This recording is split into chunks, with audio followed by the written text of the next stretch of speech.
When I first decided I wanted to become a writer, I'd had this ambition for many, many years to become a writer, but it was something that I never realized would ever really happen to me. So what I did was I spent some time researching some ideas I had about a potential book, and I researched it in great detail, and I came up with certain ideas and everything else. I spent about a year working on it, and there was one Christmas when my mother-in-law said, "There's a really wonderful book I think you should read, and I suggest that you get hold of it." And then she decided she'd send it to me as a Christmas present, which I then received. And it was this book here called The Jesus Mysteries, written by Timothy Freke and Peter Gandy. Now, I was particularly intrigued by the names of the individuals who had written the book, if nothing else, because Freke is very, very similar to my own name, Peake. But on top of that, my ex partner, for want of a better term, surname was Gandy as well. So I thought this is interesting. This seems to have a degree of synergy about it. But I didn't actually get hold and properly read the book until I went on holiday to a place called Parga in the Peloponnese. And while I was there, I started reading the Jesus Mysteries. And it blew my mind, because there were ideas exploding out of this book that had been very much part of my own interest for many, many years, because I'd studied Gnosticism, and at university I'd done a course on the sociology of religion, and I was always interested in these kind of syncretic, slightly not syncretic at all, but kind of divisive religious groups after the death of Christ and for the first 3 or 4 centuries. So it particularly intrigued me. But what was really interesting about this book was it introduced to me 2 concepts that I'd never come across before. The idea that we have internal to ourselves this being which is effectively our inner soul, our embodied soul within this meat machine, which the ancient Greeks and the Gnostics called the eidolon. Then what then was introduced was this concept of the higher self, the daemon, and this higher self is like the genius, the spirit, and everything else, which drives people forward. And this part of us has greater knowledge than we did. When I got back home, I immediately rewrote vast sections of the book, because I realized here was a concept that I could use directly in my own writings. And indeed, I incorporated this into my first book, Is There Life After Death? The Extraordinary Science of What Happens When We Die. But I also took the opportunity to contact Tim Freke, because I was interested in his ideas and I wanted to know more about them. And Tim amazingly not only responded, but was extremely helpful, in that he suggested that I would probably need to get an agent, and he suggested his own agent, Susan Mears. And effectively, the rest has almost become history, because I'd already negotiated myself a book deal with Arcturus Publishing for the manuscript for my first book. But Susan was very helpful in assisting me becoming involved with Watkins Books. Over the years, I've watched Tim's career with absolute fascination, and I've read a few of his books. I mean, a few years ago, I was sent The Mystery Experience, which I thoroughly enjoyed. But we kind of run parallel tracks. And then, as is life, the way synergy works in life and synchronicity, comparatively recent, Tim has become a fellow author with the same publishing house that I am, which is Watkins. And we've reopened communication. And Watkins, through Tim's insistence, sent me a copy of his latest book, Soul Story. Now, I looked at the book and I thought, it's interesting, but is it really my cup of tea? Because my readers will know that I tend to take a very, very direct approach to the science. You know, I analyze the science to the nth degree, and I use science as the background. My starting point is science. So I'm always very, very nervous of reading books that are what I would call tutoring you into your relationship with reality and everything else, because there's an awful lot of very, very weak books out there that seem to become profoundly popular. So my initial approach was slightly wary, but because I know that Tim, having read the Jesus Mysteries and his other books, I know that he's very, very in-depth in the terms of the way he analyzes things. So I knew that what he'd be writing in this book would be backed up in other ways by powerful science and psychology and everything else. And I know Tim is a philosopher, and the first analysis, he's a philosopher. But I started reading the book, and Tim says in the introduction that his writing style is somewhat different in the sense that grammar will be different, he will only use lowercase, and it will look strange. And I thought, this is going to be a bit weird. So I started reading it, and by jingo, I couldn't put it down. Absolutely amazing piece of work. You know, I believe that Soul Story is a book that should be required reading by anybody who's interested in the mystery of an embodied being, a consciousness that is looking at the outside world and wondering, why the hell am I here? Tim answers this. In many ways, he uses similar ideas to myself, but uses it in a far more humane style. His style is very, very personal and very, very supportive. He is also wonderful in the way at the end of each chapter, he actually gives summations of his ideas and thoughts. Now, when I read through this, I was thinking, you know, I'm really keen to talk to Tim about this, because the similarities between both our positions is curious in the extreme. And I think that, you know, going forward, I think there's a great opportunity for Tim and I to work together on this. I'm also interested in a lot of the work that Tim does in relation to some of the writings of a guy called Tom Campbell, who has written something called My Big Toe. And again, there's it's like a Venn diagram. There's the area in the middle where a group of us are writing about, and this is where the nugget of the truth is. There's different ways of actually educating people about these, and Tim is taking a fascinating approach. So therefore, I'm absolutely delighted now to welcome Tim to the Consciousness Hour. Now, I know very little about you, Tim, in terms of your background and how you ended up. I know that you're a philosopher, and I know that you've written many, many books in many, many areas. But who exactly is Tim Freke? What's the background to you, and what's driven you to become a writer? Well, thank you for all of that wonderful remarks about my work, and especially the new one. And it's just so great, you know, to be here. I jumped at this because I knew that we would have an intelligent conversation. And I'm, you know, one of the things that Tim Freke is just somebody who's hooked on warm-hearted, really intelligent conversation. I fundamentally, Tony, I'm just a curious human being. I feel like since I've been very small, I've been asking myself, what is this? And what should I do with it? And it's just never stopped. And I've managed to create a life for myself where I can now professionally wake up in the morning and go, what is this? And what should I do with it? And share it with other people who have the same interest. And probably the defining moment very, very young was what I would now call becoming deep awake, or a spiritual awakening, which happened just spontaneously. I think through this deep fascination with mystery. I think probably I just went so deeply into the mystery, I shot through into another state of consciousness, and everything really kind of turned there. And that set me off on how can I understand this shift in consciousness? And so therefore my interest moved very, very much towards spiritual philosophy, studying the world's different traditions and then writing about them. And then that ended really with the Jesus mysteries, which was going into our own Christian tradition, which I've been very close to in a way, and turning it inside out.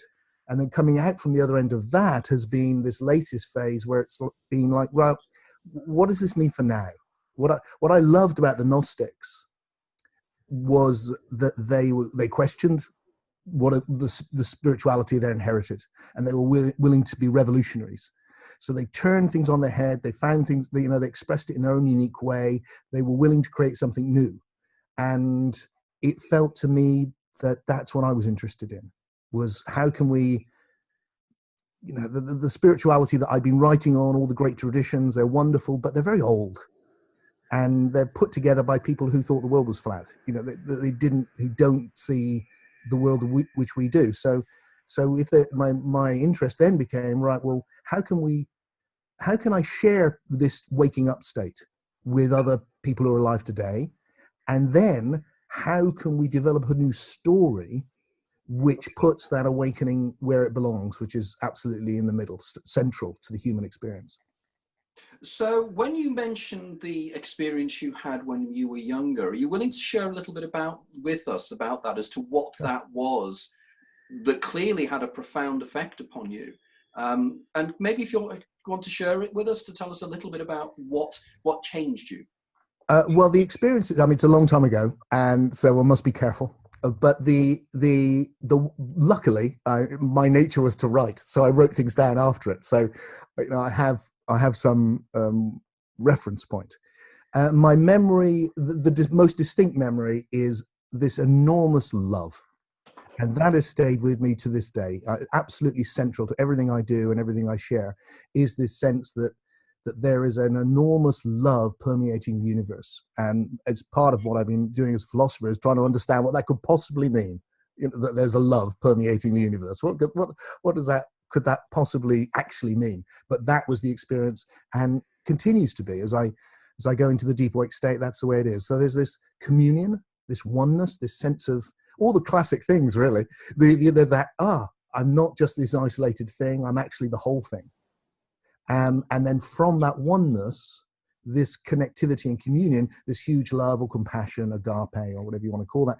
But also for me, very important, a sensual aliveness, like the senses coming to life, so that it's not disembodied. And that's been key for me, because I think it's rescued me from traditional forms of spirituality, which are quite disembodied, which see life as an error, a mistake, something bad you have to get away from. And underneath, I've always felt like, I'm not sure that's true. I think this is good. This is something to enter into, and including the body and the physicality. Because that's intriguing, isn't it? Because effectively that's putting Gnosticism on its head. The idea that Gnosticism, that we are trapped in these meat machines, we're trapped in this kind of Maya existence created by the demiurge, created by Yaldabaoth, and we have got shards inside us of the pleroma that we are trying to get back to. Which is a wonderful philosophy, and it gets over something you mentioned in your book, the mystery of evil, why evil exists, why the God of the Old Testament was smiting here, there, and everywhere. So it gets over the problem of theodicy in terms of that. But effectively, there is something more mysterious taking place here, and it's very, very depressing in many, many ways, the Gnostic idea, because there doesn't seem to be a way out. And really, I mean, I have immense respect for the spiritual traditions of the world. Without them, I would not be here, and we would not be having this conversation. But like everything, I think it needs to evolve. So what I see is that nearly all of the spiritual traditions actually see life as a mistake or a bad thing, because it's so much suffering. So it's something we've fallen from somewhere better. The fundamental myth underneath old spirituality is the fall. We have fallen from somewhere better into this, and we need to purify ourselves, get rid of our separateness, our sin, whatever it is, and then we can go back to where we should be. Or even God has fallen into this. God has fallen into Maya. God has fallen asleep and needs to wake up. So it's a kind of negative. What happened for me right at the start is it felt like, no, what I'm waking up to is how good this is, and that this journey, this human journey, really matters. So what attracted me with Soul Story, with this emergent spirituality, this philosophy as I've called it, is that there was an alternative to the fall, which is this modern evolutionary story. Now, the evolutionary story, which is incredibly powerful, I think, the idea, Darwin's idea and Wallace's idea that all forms of life came from one simple cell. I mean, that's just enormously imaginative and elegant. But then, with the great advances in physics, to go, oh no, the whole universe has evolved, is a vision of, I mean, it's just extraordinary vision and incredibly optimistic, because what it's going is that things have got, in a sense, better. Things have got richer. We didn't start with you and me having this conversation. It started with hydrogen. It took 13.8 billion years to get to us experiencing this intelligence and emotion and psyche and all of that's really late. So there's something very powerful about that. And I thought that I feels intuitively like that's the basis for a life-enhancing spirituality, which is actually still keeps the depths. So we take all those intuitions that form the basis of Gnosticism and the esoteric tradition, but instead of seeing it as somewhere we've fallen from, we see it as something we're evolving into. I think that's excellent. And all the way through when I was reading your book, there were two things that were leaping up. Pandeism as a concept rather than panpsychism, but also the idea of teleology, that there is a point for everything. It's not just an aimless evolution. It has a purpose. Because one of the most depressing things that I think both you and I would agree about modern materialist reductionist science is this idea of the blind watchmaker, as Richard Dawkins calls it, the idea that it is just random chance, there is no reasoning behind it, it is just chance. And what I think is wonderful about your book is the way you take the best areas of evolutionary science, and you say, yet evolution is the basis of everything. Everything is evolving, but we're evolving in the sense that we are like a collective unconscious that is becoming aware that it is something. And that this awareness, we are collectively part of this. We are literally shards of the pleroma, and the pleroma is using us to actually become aware of itself and aware of its own purpose. Yes, I mean, depending on how we use the word pleroma, which is a great term, and I really enjoyed the way that you were exploring it in your last book. So there's two possible references you could put the pleroma on in the emergent spirituality, because what I'm really saying is the key, really simple idea, which I think you've really just said then. The speculation which started the whole thing was, what happens if I see everything that is in form as having evolved? Everything. And so that everything is arising from a primal potentiality, which has no form, and is coming into form. So there's a potentiality for the universe manifesting as everything, and it starts with very primitive things, and it becomes deeper and richer and more emergent. And that's very much the story that science is telling. The bit I'm adding on at the end for science is, and it didn't stop with biology. It actually led to psyche, this experience we're having right now of a disembodied world full of ideas and images, which isn't anywhere. And we're in it right now. And now that's controversial as well. No one could deny that. No scientist would deny that. The difference is that they want to root that in just the body. It's reductionist. Oh, well, that's just the body. But I think actually that's a misunderstanding of their own theory, because emergentism is the opposite of reductionism. Emergentism goes, the greater cannot be reduced to the lesser. That's the point. You can't take my body and pile up the chemicals in it and go, they're the same thing. They're just not. You couldn't have this conversation with that pile of chemicals. The more emergent is greater. And so I don't think we can reduce this experience of psyche, which is, as you well know, the Greek word for soul, this dimension of soul. We can't reduce it to biology. It's come through biology, but now it transcends it. So then we have another idea there, which is the emergence of a whole domain of images, which seems very resonant to me with what could be called the pleroma again, or has various, it's the Duat of the ancient Egyptians, it's the bardos of the Tibetans, the imaginal realms of the Sufis, the spirit world of the shamans. Most of spirituality has this idea that there's another realm. You talk about it a lot in your last book. So what I'm saying to science is, look, don't end with biology. There's been an evolution into information, which is, as you've pointed out very clearly in your book, is what we've come up to understand that this is, but information on different levels. So information on a physical level, a biological level, and a non-material level that we're all experiencing. So don't stop there. See this, the realm which spirituality has been exploring is emergent. It's evolved from biology and is greater than it. It's more real in a sense, or it's a transcendent reality. And then to spirituality, what I'm saying, which a lot of people find a bit difficult, is I'm going, look, that doesn't already exist. And then we've fallen from it, a big mistake if only we could get back. It's much more positive than that. This is emerging, and we are the vehicles through which it's emerging. And the more conscious we become, the greater that domain and the more powerful that domain becomes. I think, again, it was fascinating, your references there to the various traditions. I'm particularly interested in the imaginal of the Sufis, for instance. It's something that really, really intrigues me, and I've read a great deal of the work of Henri Corbin in terms of this.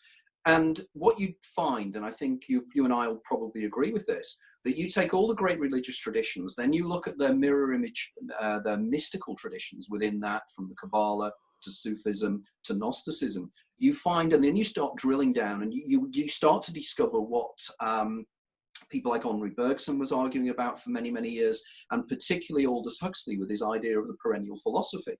And here we have something that has great use and utility to the human condition. The idea that I am an embodied consciousness, and you deal with this so wonderfully in the book. You know, the idea that I'm an embodied consciousness that's experiencing things around me, which I confuse and assume that this is giving me a one-to-one relationship with what is outside. Whereas there is no one-to-one relationship, it's brain created in the first place. And it's all to do with perception, it's all to do with consciousness, embodied within a brain. And again, I've said in my writings, you know, that the idea that consciousness just spontaneously appears as an epiphenomenon of brain behaviors makes no sense. You know, as David Chalmers said, you know, with the major issue of modern science is understanding how electricity reacting with chemicals in the brain can create Tim Freke and Anthony Peake, you know, and this conversation and everything we're having now. Now, what I'd like you to do is, I don't want to take too much away from the book, because the book has a powerful narrative of it, and it kind of trucks along at great speed, and there's these ideas coming out, and there's new terms you are using. And I think in many ways a lot of people criticize people like you and I because we use new terminology, but we have to use that terminology because we're dealing with new concepts. That's right. But for about 10 or 15 minutes, could you just take through how you developed the book? Because this is about you rather than about me, and I'm very keen for you to get the ideas across because it stunned me. So if you can put the kind of the bones together, and then the readers, the people listening to this in due course can go away and read the book. But if you just take us through a little bit the sequential way you take the reader through. Okay, well, I think I'll do it slightly, if I'm going to do it condensed, maybe we'll start with something you've already mentioned, which is purpose, this idea that life has no purpose. And one of the key moments for me in coming up with the idea was going, look, I think the purpose of existence is actually, it's not the purpose that the existence has a purpose. It's that purpose is inherent in what it is. Because what I'm suggesting this is the realization of potentiality. So that, what came before the Big Bang? Well, it's an impossible question, but surely we can say this, and I mean before, not literally with time, but metaphysically. Where is it coming from? Well, it's coming from the potential for everything. So that we have this realization of potential. And that comes really clear for me when I just pay attention to the moment, which is something that as a philosopher, my style of philosophy is mainly just looking at the moment, actually, just hours of looking at the moment going, what is this? And I became fascinated by time because, and by time, I don't mean the way we measure it or anything to do with that. I just mean simply the fact that, hang on, everything I experience is one thing after another. And there is a consistent, what I call the time stream. There's this flow of time happening, always. And I started looking at it and thinking, okay, so what's interesting about this is that every moment is realizing a new possibility. I've never had any 2 minutes moments which are the same. Every moment is realizing a new one. Oh, here it is again. Here it is again. Here it is again. And then the other thing which I noticed was, oh, hang on, I think of that time is passing, but in a way it isn't.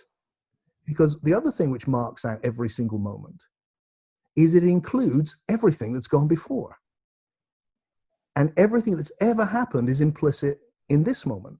And if anything weren't the same, this would not be this moment. So, literally everything from you inviting me on, us learning language, the evolution of the human body, the rising of the galaxy, the Big Bang itself, every damn thing is present in this moment. So that rather than seeing time as passing, I thought, what happens if we see time as accumulating? So there's more and more information. This world which is out there, which we now know is information, the information is accumulating, which means that as the potentiality is manifesting itself new all the time, which is inherently the creativity of things, that there's a tendency towards evolution because there's just more and more information, and there's a tendency towards emergence. It's not like a straight line or anything crazy like that, but there is an impossible to avoid tendency for the realization of ever more emergent potentials. And that's gone through a first period of physics, and then it has led to this whole nother phase, which is biology, and then it has led to this third phase, which is the arising of soul, which is about evolution, which is now happening primarily on a non-physical realm. And we see that all around us. Everything we've got here on the physical realm has come from the imaginal realm. Everything that I can see. There is nothing I'm looking at which has not come from the imagination. So that's where it's all happening. My body's not evolving. It's all very slow. But my soul is. It really is like a rocket, and so is everybody's. It's really moving. So the fundamental idea was, okay, right, so we've got the unfolding of form in a creative process, which is time. So the universe and everything in it, everything is a process. And processes are made of time. So it's made of the past. Now, this is very resonant with the Akashic record idea and Laszlo's ideas and things like that, and Rupert Sheldrake, I think. But it's going, I'm not saying it's memory, in the sense, and this is probably a little bit funny about words, but just to be precise, memory feels like something which we have in the moment. It's telling the story of the past in the moment, which is why it can be horrendously wrong and made up and all the rest of it. What I'm suggesting is that the past itself, the information that was the past, still is the past. And although we can understand it in whole new ways, we can see it on different levels, we can, there's no end to what we can do with the past. The fact is, we started this conversation. That's the fact. Just from now on, that's happened. So what's come into form has formed. And then based on everything that has come into form, this new moment's coming into form, and this new moment's coming into form. And it's a journey towards greater and greater emergence, which has led us to soul. And I think now beyond to other things, brand new things which are emerging. And then the fundamental idea I want to add with that is that with the emergence of the soul domain comes all the things we associate with spirituality, which science at the moment dismisses because it can't understand them and they all sound a bit weird. So I think there's a way in which we can understand that the soul, once it's arrived on this non-material information, becomes immortal. And it can exist in this imaginal realm, and does, which is why when people die, have near-death experiences, they enter an imaginal realm, which is why they're so dreamlike, because they are dreams. But not dreams as in just irrelevant dreams, as in really deep level of emergence. Wow, dreams. We've got from things we sense to stuff which exists just as images. That's incredible. It's really real, if you like. And other things too, the way that the narratives of life, the way that synchronicity happens. You mentioned it when you introduced me, which my life's full of. These things, the magic and the mystery and psychic experiences, they are all happening because of the emergence of soul. They're not happening on the material realm or the biological realm. They're happening on this more emergent level. So what this gives me potentially, and why I'm so passionate to explore it, is that I want an understanding which actually captures my real experience. And my real experience is, on the one hand, life is relentlessly cause and effect, and obeys all the laws of physics. On the other hand, I'm a body, and I have to get along with that, and I'm biological. And then sometimes life's intensely magical in a way that I can't possibly ignore. And I've been around death a lot, and my deep intuition is it's a transition, not the end. So what I want is something which can embrace all of that. And I wonder whether this evolutionary narrative of the unfolding of ever more emergent potentials is a narrative which can allow us to understand the whole spectrum of our actual causal and magical human experience. I think that is fantastic. And I think that this is something that is so needed. I think it's something you mention in the book, and I know you've mentioned in your other writings, is this bringing together of the best of science, what science can tell us about the physical universe around us, what quantum physics is now telling us about the peculiarities of how, when you come down to matter at its basest level, is empty space, or mostly empty space. You have the idea of 0-point energy. You have the idea of virtual particles leaping in and out of existence. You have the problems of Heisenberg's uncertainty principle when you get down to those levels. And it's something you say in your book, which I think I'm very much in agreement with. There's the kind of desperation of trying. Modern science has a desperation of not wanting to avoid causality in some way, wanting to deny the fact that there is an imperative taking place. And it comes up with concepts. A concept that I've used many times in my own writing, by the way, is Hugh Everett III's 1957 idea of the many worlds interpretation. And the idea that there are multiple universes. And the reason you can get past the cosmic anthropic principle, the idea that this universe seems to be fine-tuned to the development of consciousness and indeed observers, is that this is the universe where it happened. And there are trillions of other universes where that did not take place.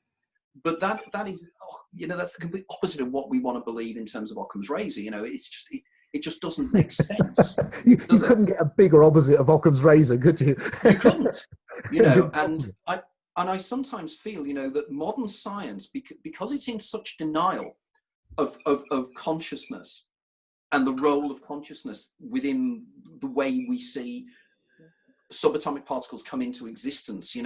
There's things nowadays like the quantum Zeno effect, and there's been definitely proven now there's a one-to-one relationship between the act of conscious observation of subatomic particles and them doing things. I mean, it's always surprised me, for instance, in science, you listen, you read up the scientific explanations for things, and there seems to be time and time again that science seems to think about a solution to a problem. They think about the muon, and then suddenly they find it. They think about various other subatomic particles as if the base point is consciousness bringing into existence these subatomic particles because we seem to create them in our own worldview. Now, your solution is bringing the best of the two together. And it's saying, look, Daniel Dennett and his eliminative materialists out there who are in complete denial that there's any kind of inner narrative going on and that we are fooling ourselves into thinking we are anything other than, well, you can't even use the term sentient atoms, can you? Because we're not sentient, supposedly, where there is no inner life. Whereas what your book does, it releases all that and it says, let's see through that and let's just look at what it is to be human. And I think what it was very important in your book, because you continue, I made some notes earlier on, and some of the things, the idea of time accumulates. I love that, the idea, because I'm fascinated by a concept, orthogonal time, the idea that there is a time that runs as a right angle to every moment. And that's where time really takes place. The time, I think you hit the nail on the head. I mean, I fumbled around in my book, The Labyrinth of Time. I spent a whole book fumbling around trying to understand time. And just like St. Augustine, in the end of it, I ended up thinking, the one thing I know about time is I don't understand it. And it is very much the same. Whereas you hit the nail on the head and you say, we're confusing things. We're not making sense here. It's because our brains are formulated to exist within this, whatever we call it, this simulation, the Maya, whatever we want to call it. Our brains are attuned to surviving in this environment, whatever this environment is. And you're saying quite rightly that there is something else that's greater. Now, you have this wonderful term, individuation and unindividuation, which I particularly liked because it resonated strongly with me. Can you tell us a little bit about what you mean by those terms? Yeah, I think there's when I look at the evolutionary process, the first thing I see is that there's an arising of the time stream, and that the time stream then, which is for me is accumulating information, realizing. So each moment, let me get this clear. Each moment for me is the meeting of the past and the possible. Meeting everything that has been with everything that could be, and this so that there's this constant flow of those two happening together. I mean, just in terms of your experience of time, I think we experience that as all of us as this presence, which is the witness for us, consciousness itself, which is our deep subjectivity, which never changes, which is just there and is always now, because is just timeless. It's just there. It is, and then this flow of experience, which is time. It goes right back to Plato, is being and becoming, and that there's this flow of becoming, and there's this presence of being, so that it's the process is the time stream individuates. The forms, the information, the forms become more and more particular. So, the beginning is mainly hydrogen. There's not much to choose between hydrogen atoms, but now there's you and me, and we're pretty individual compared to hydrogen atoms. And what's happened every step along the way is that things have become more individual. And the more individual they've become objectively, the more conscious, or the more they've been able to discriminate the universe around them subjectively. And that very basic discrimination of the universe, which you see in even elementary particles, electrically and chemically, will become, I think, consciousness, will become soul, and eventually self-consciousness and sentience.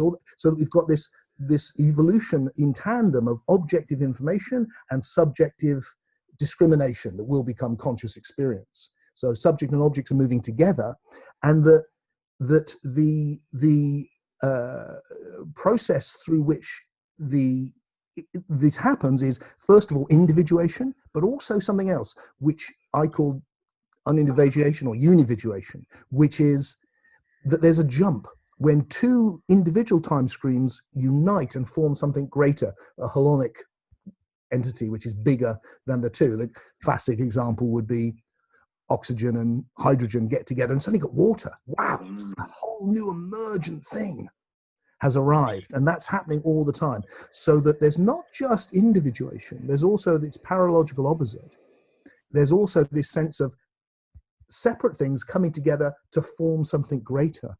And that's happened with you and I, in that the single cells have got together and formed something greater. And I think it's happening in consciousness as we're entering this phase of spiritual awakening, that we're actually becoming conscious, coming together as individual psyches or souls to create something greater.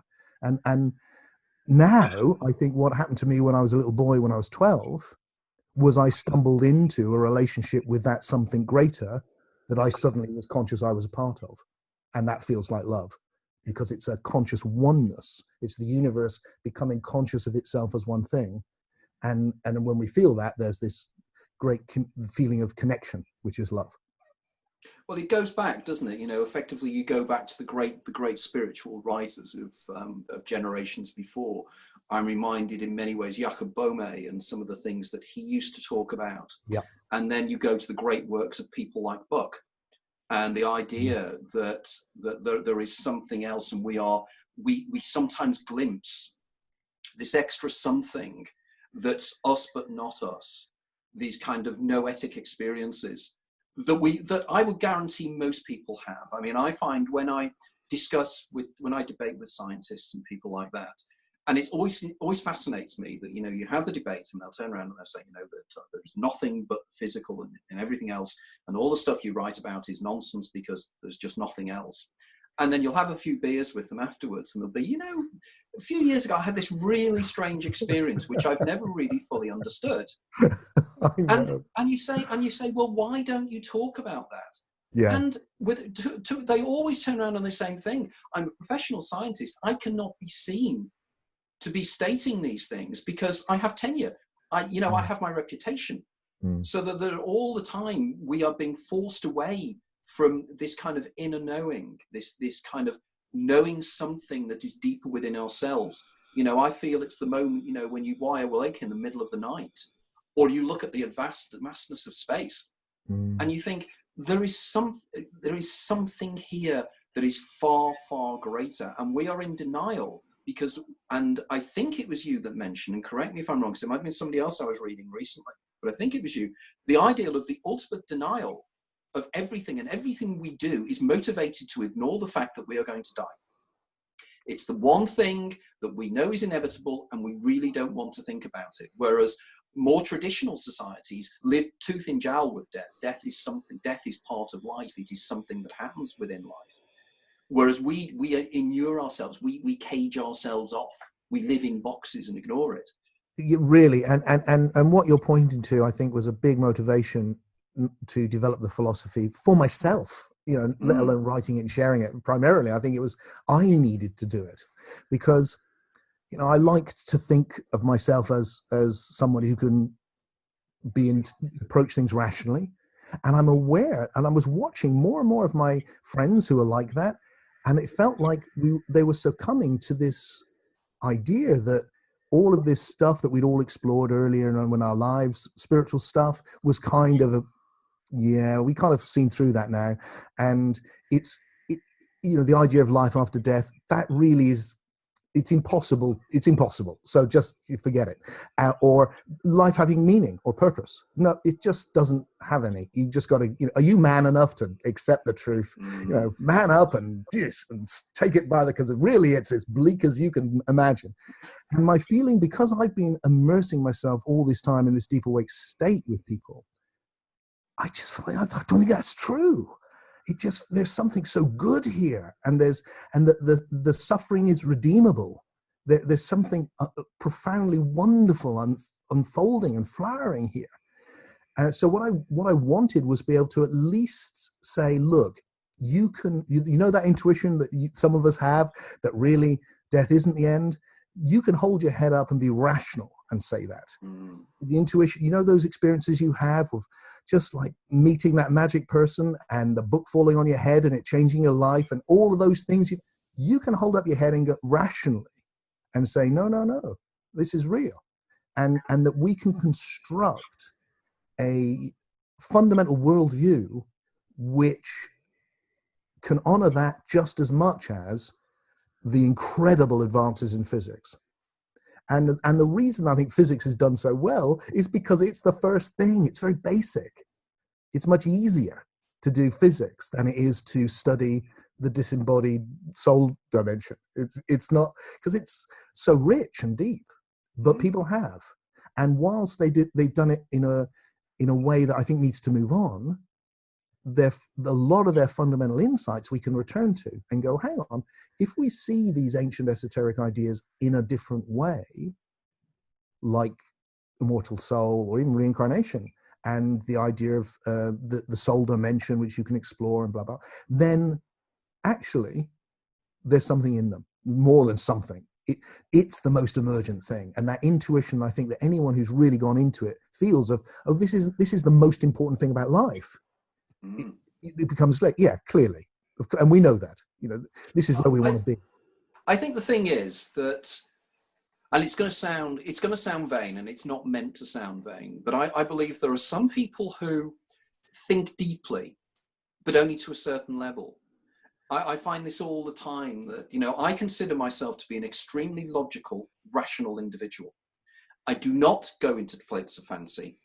In my books, I give everybody the references to the documents, to the research and everything else. But other people just will get to the point where they'll go, I just don't want to hear it. Because it challenges their approach. It's scientism. It's not science. Science is searching. Science is always trying to understand. And science is always trying to understand everything. We cannot possibly have a consistent science that can explain everything. When we have issues, for instance, I talk regularly to quantum physicists, and they are in denial of the fact that the two major streams of physics these days, relativity and quantum physics itself, are in direct contradiction. If you plug in the equations that you use in relativity into quantum physics, you get infinities. So clearly there is a deeper level of understanding of exactly what is taking place in terms of life, in terms of evolution. Now, some of the areas that is quite fascinating, I recently read a book by a person I've met a couple of times now, Professor John Joe McFadden of the University of Surrey, who recently wrote a book with Jamal Khalili, the quantum physicist, about quantum biology. And we're now starting to move down the levels of, and it's the biologists have always been the guys that have not wanted to move. The physicists have moved, but the biologists haven't. And the neurologists particularly not. They seem to be very stuck in a particular physical worldview. But then again, we have near-death experiences, such as the near-death experience of the surgeon. Eben Alexander. And here we have, somebody who was a ground materialist, and suddenly he has his own experiences here. So I feel that people like you and I, because we're doing the science as well, we're doing the logic, we cannot be picked off. There is an awful lot of writers out there who basically are in cloud cuckoo land. They really are. And they are the guys that get on television. They are the guys that everybody talks about. Of course they do, because they can be picked off. They're easy. People like you and I are not easy to pick off. And because we are not easy to pick off, we're not on the chat shows because we're dangerous. So the best thing they can do about us is just hopefully ignore us and hope we go away. But we're not going to go away. We're going to continue working on this. Now, one of the areas that there's a great deal, I intimated earlier on about your influence on me in terms of the daemon and the eidolon. That was so profoundly important to me. And I notice in your book, you touch upon it, but I was intrigued that you don't use the Greek versions, but you use the Latin versions of genius. And firstly, I was just wondering why you chose not to go down the route of the daemon and the eidolon. Was it just the pejorative way in which the word daemon is interpreted? Or was there more? No. I mean, I don't know if it's good or bad.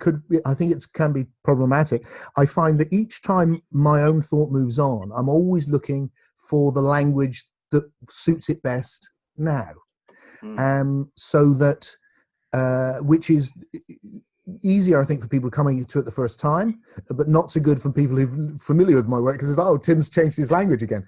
But I'm always looking for the best language for now.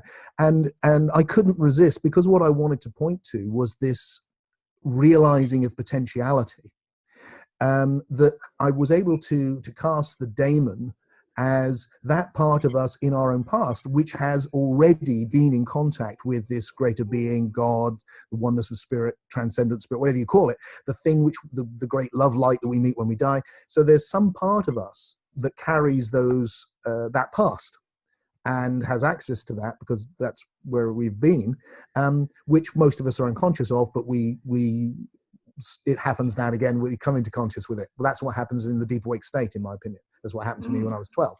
And it's like, oh, hey, there's a part of me which is much bigger, and it's connected to the essence of everything, because it's where everything's coming from.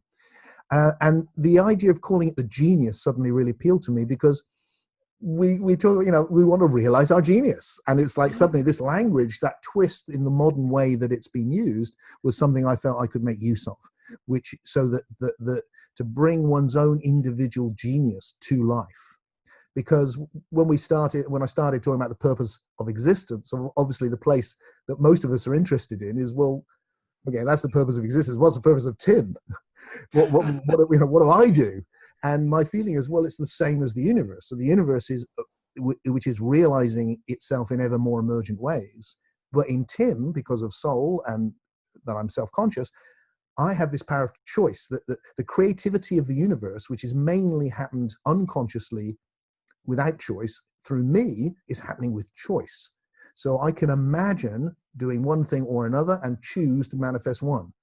So that slowing down of the process to see it and then acting seems so central to me. And therefore, my purpose becomes, how can I make the most emergent choices? How can I choose to, how can I choose to form my soul?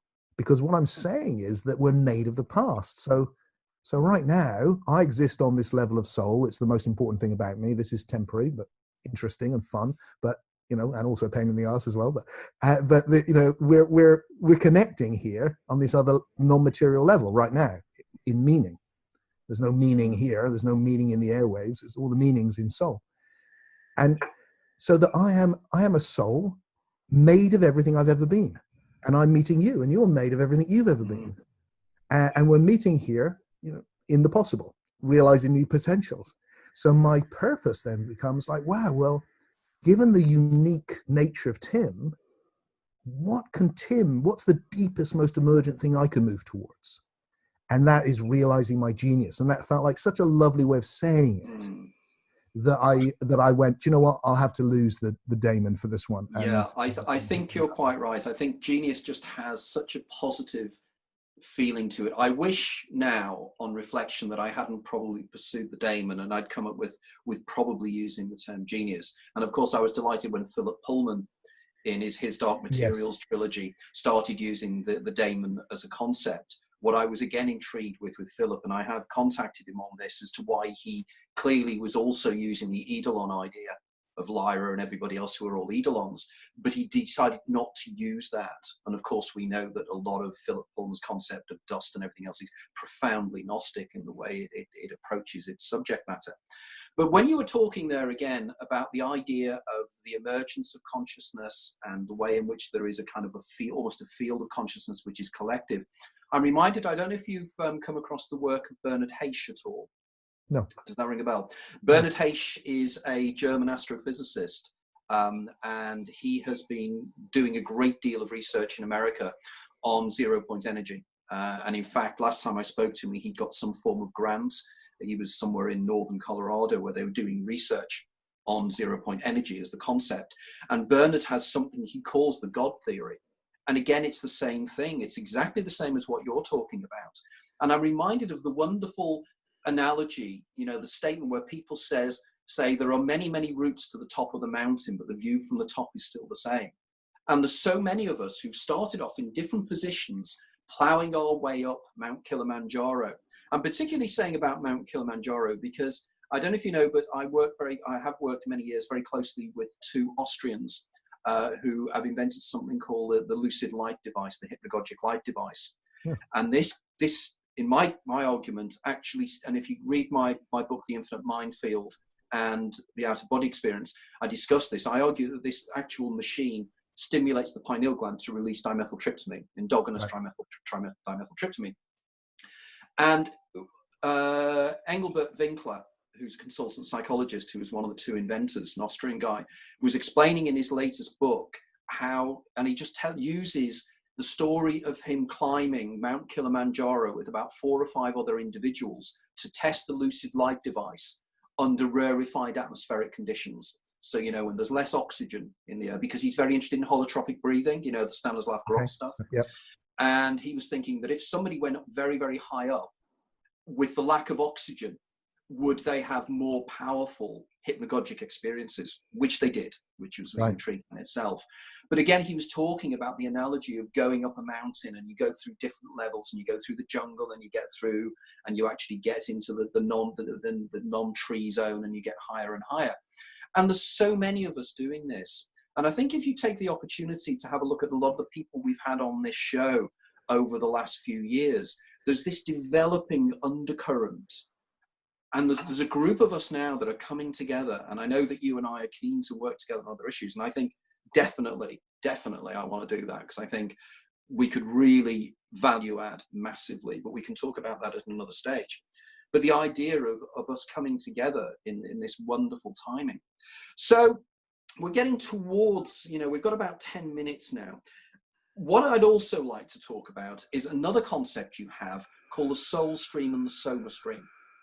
And I'd like for you to expand upon that, because I think that is a wonderful analogy, and your use of language there, using soma as the body and soul, I think it is excellent. And I think it very much links into my own interest in entheogens, dimethyltryptamine, and various other substances that seem to allow us to touch the soma rather. And of course, soma as a term, you know, was used and has been used for years as to be something, you know, this kind of substance that we can use to find our greater something. So, you know, I'd like to talk a little bit about that. Well, like I said earlier, as a philosopher, I spend most of my time just looking at the moment, and these ideas actually, this latest book, I think, was the eruption of Jesus and the Goddess. My second book on the Gnostics kind of came back suddenly, because I was very much concerned with awakening to the oneness and our relationship with our individuality, and then the thing which was missing was psyche or soul, and because of that, I couldn't say anything about death. So I was like, well, I need to address death, and without talking about psyche or soul, I couldn't do that. So this whole new book has been very central to it, has been the idea that you have in spirituality, which is that the psyche, the soul, and the body are not the same thing. And the idea which you get in science is that one way or another, they're the same thing. And of course, because they're the same thing, the death of the body absolutely must, however horrible it sounds, must mean the end of the psyche. So for me, it feels like, no, first of all, let's really get what these words refer to. So we don't go off in that fantasy world of the soul as something, ooh, spooky. It's obvious. We're experiencing the time stream of experience, and there's two types of experience we're having all the time, and they're very different. One is sensation, which is of being a body in the world, and one is imagination, which isn't in the world, doesn't exist in space, and is made of images or all sorts of mind stuff. That's the soul. That's the psyche. The question with life after death, for instance, is when the experience of sensation in the body, when that stops, because this falls to bits, can't hold together anymore, does that end as well because it's the same thing? Or could it still continue? Or indeed, could you go deeper into that imaginal realm? Does the imagination still happen? So what I've done is gone, well, look, first of all, let's get clear what this is. There's a body stream, and I use the word soma for that. There's a stream of sensation, which is the body, and there's a stream of soul, of images. That's the soma stream and the soul stream. Now, the big shift that I've made, I think, is to say, look, instead of seeing the psyche as like the subjective aspect of the body, I think we need to see them as two related streams, which at the moment are in a symbiotic relationship, but which have the ability to separate. So we've already discussed that objectively, everything is information. So objectively, the soma stream is a flow of information, and we're reading our soma streams right now as information and creating a world from it. So what I want to say is that on the biological level, the subjective aspect of the soma stream is actually sensation, which is why when I look, what I see is there's subjectively a flow of sensation, which is reading the biological and physical world. The psyche, the soul stream, the subjective aspect of that is images, but it also has an objective aspect, which is soul information on a different level, so that it has its own subjective and objective side. It's not the same as this. It's the next level of emergence on, and it's the sharing of that information, which I think is the key to the phenomena that you've looked into so deeply, psychic phenomena of all sorts. All the information which is moving around in that realm is hugely important and being completely ignored. It's happening all the time, and that's creating a lot of the phenomena which science ignores because it's not in here. It's not physical or biological information, so you can't access it through the senses. It's information on a different level. So the analogy, it's not in the book actually, but I'm finding that it's a helpful analogy, and I think you'll like it from what I've read of your latest work, is a computer analogy, because that's our latest bit of tech, and like human beings throughout history, the best analogy is your latest bit of tech, because it allows you to say new things. So for me, what I'm saying about death is, look, there is information on different levels. So the analogy would be, look, when I wrote my book, I wrote it on my computer. The information was here, right in my computer, right here. And that's how I was affecting it. And if I dropped a cup of coffee on it and it exploded, it would have looked like all the information went with the computer. But actually, the information was also concurrently on the cloud. It wasn't in this place. It was everywhere. It was nowhere. It was on a different level. Same information. They were related, but they weren't the same. They weren't the same. And that information still there. It can be downloaded on another computer. It can continue it has a life of its own. And psyche feels a bit like that. So that what I'm wanting to do is actually go, that ancient intuition that the soul and the body are not the same thing? We can reapproach that again. They're related, clearly. You give me a drug, it will affect me. So bodies affect souls. But we know that because right now, but it's a two-way street. If I take a sleeping pill, I may go to sleep. But conversely, right now, my psyche is generating ideas which are causing me to make funny noises to communicate with you. I'm changing the world from psyche all the time. And then the world changes psyche. There's an interaction between these two, but they're not the same. So that fundamentally, you and I are now living as soul streams. And the soul streams are not made of matter. They're not biological. They're information on a different level. And maybe one last thing which can help clarify that is just to go down a level and go, what's interesting about the body, the soma stream, is it looks like it's made of matter. Obviously, everything's information, but even on that level, it looks like it's made of physical information. It's not even made of physical information, because every atom, as you well know, every atom in your body changes every 10 years.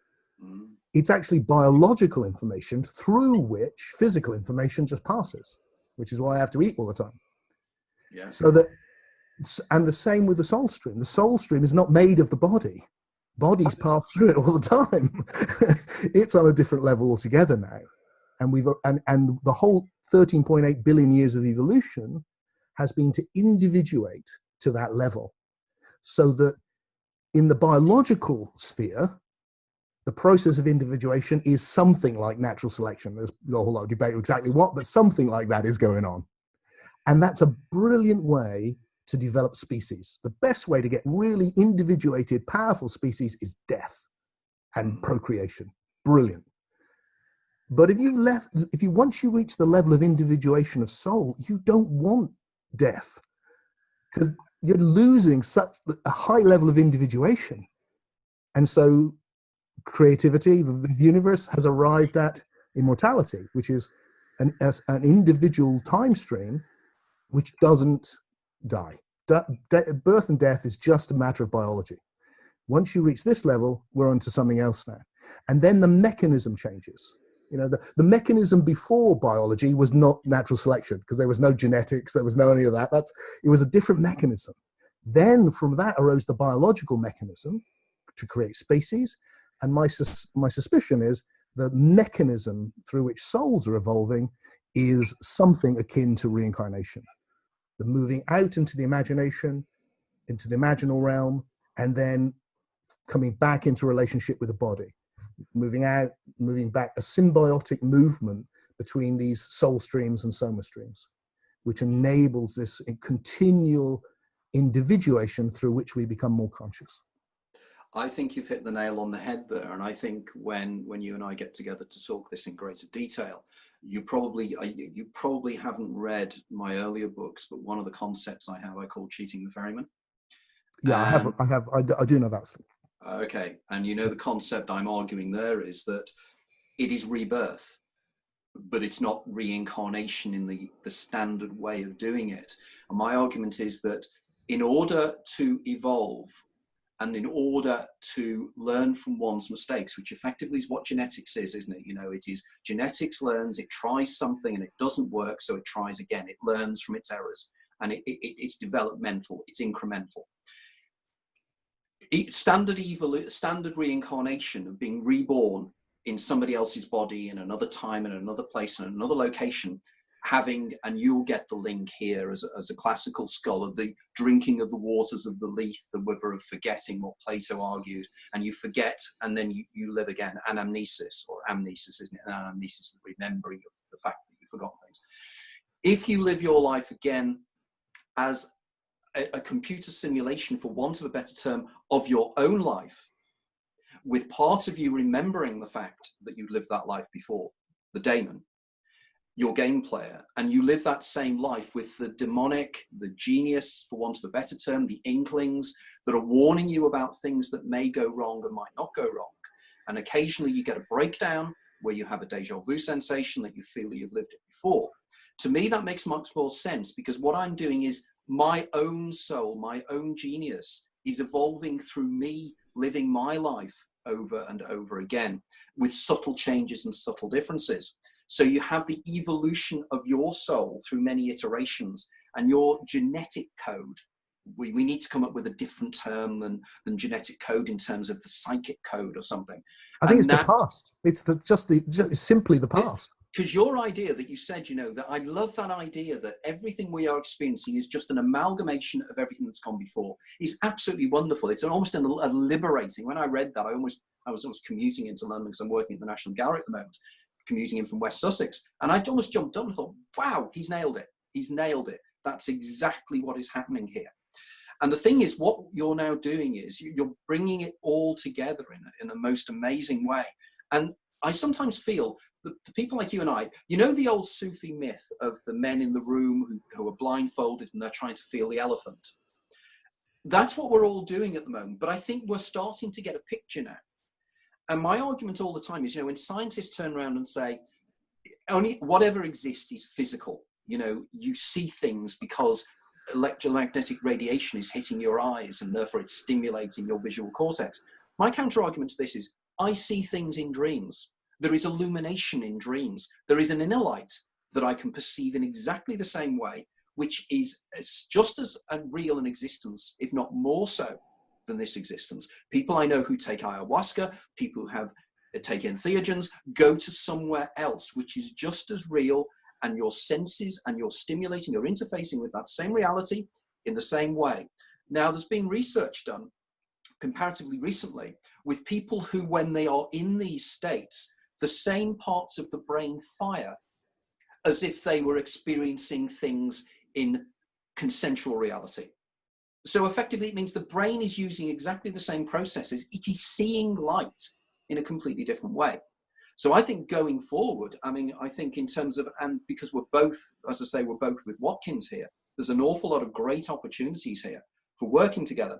So as we get to the end, what's the future for you? What are your future plans now? And finally, if my guys out there and your guys out there want to contact you and need to know more about your work, how they can contact you and everything else as well. Well, the way to contact me is through my website, timfreke.com. I've got such a strange name. You'll find it as long as you spell it Freke. So you can find me through that and Facebook, of course, and all that stuff. But that's probably the best way. And I'm, you know, as you well said, I'm nowhere near big enough to be out of communication. So I'm delighted that I like to respond to everyone who communicates with me. I think it's really important. I'm setting up we have a forum where we're discussing this, as I know you do, which is great. And so there's loads going on. Sign up to the newsletter and all of that stuff. There's two things really. I have this whole thing of paralogical thinking in opposites. So I feel like the part of my job is to create story, which is philosopher, and part of my job is to take people to the mystery, which is the awakening.